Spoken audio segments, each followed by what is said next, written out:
With technology, we are going to be heading towards a suspension of disbelief. We're already being told about disinformation. We're being told about deep fakes. We're being told about the metaverse. We're being told that the definition of life is arguable. When life begins is arguable. Whether or not they can make life outside the womb, genetics, genotyping, epigenetics, gender reassignment. All this stuff is blurring the lines of what it means to be human, what it means to be, what your gender is, what you are, who you are biologically, chemically. And there are a lot of obstacles along the way. And one of those obstacles is prejudice and insensitivity. It always seems to find its way into the mix.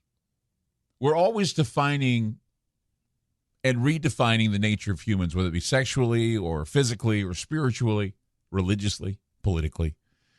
Technology and biological changes are going to redefine everything again. With transhumanism, everything's going to be redefined. And it's not all that unbelievable to understand that people define themselves in ways that are considered peculiar. However, we need to now ask ourselves, what is peculiar and normal when it comes to gender? What is peculiar and normal when it comes to mental makeup in a human being with real feelings that they can't define or put into a box? We also have to decide when using gender as a political tool or a reason to abuse children by forcing them into gender reassignment programs becomes predatory.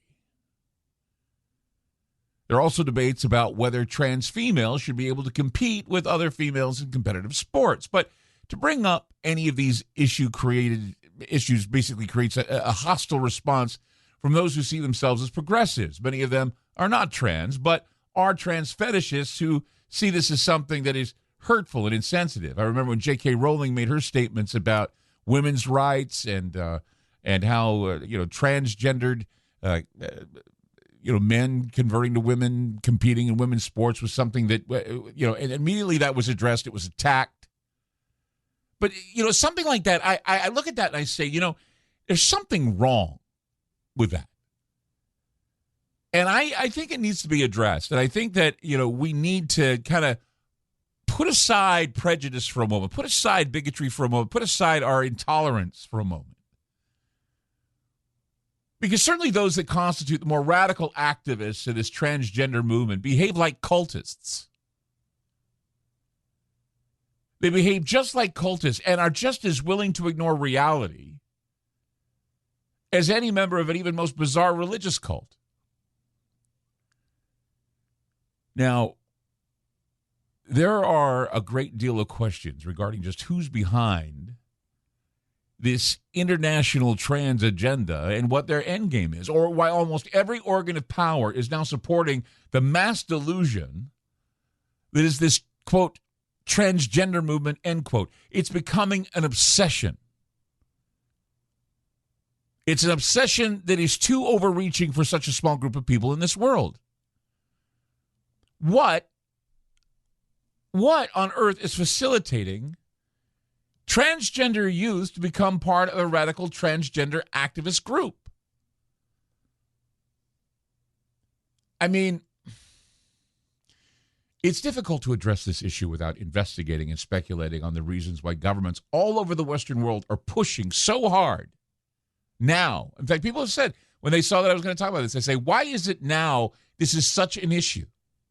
I've often asked myself that question too. Why is this such a, why are they pushing this so hard? Because it appears as if the creation and promotion of this trans cultism, or this trans cult activism ideology, is all part of a larger social engineering agenda, and one that requires everybody's attention. Governments that engage in social engineering use deception and propaganda all the time.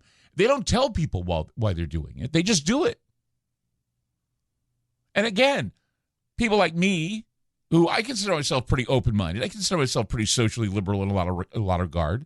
As I said, I'm fiscal conservative, and I don't want to be bothered. I'm not liberal in my politics, But I certainly am open-minded when it comes to different things such as these, because I know that I'm living in the future and it's the generations after me that are going to be responsible for carrying this on. I'm not too far away from, giving hopefully 20 years best, 25 years at the very best, 3 years at the worst. I'm going to be on this planet. And so it's the young generation that are being, I think, the predators are attacking them now. The predators are after them now to get involved with certain things that I just don't. I'm wondering why governments are pushing these issues. I mean, hopping on this new and interesting turn in our culture, for me, and I don't know about you, but for me, it's very suspicious. Again, it's another one of those psyops. It's a psychological operation. They do this and they don't tell you why they're doing it, but there's got to be this agenda as to why they're doing it.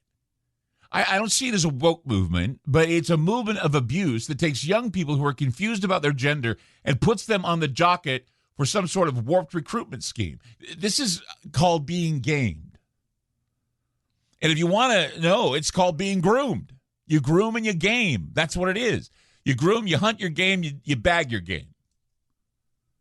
And we know this, that most young trans are social outcasts, and many have been abused. They've been insulted. They've been spat upon. As social outcasts, many of these individuals have been subjected to nonstop insults and profanity from their peers. This happens in their daily lives, and in some cases, it's gone on for years after years. And so this is part of that transgender game that's been completed or carried out by proxy.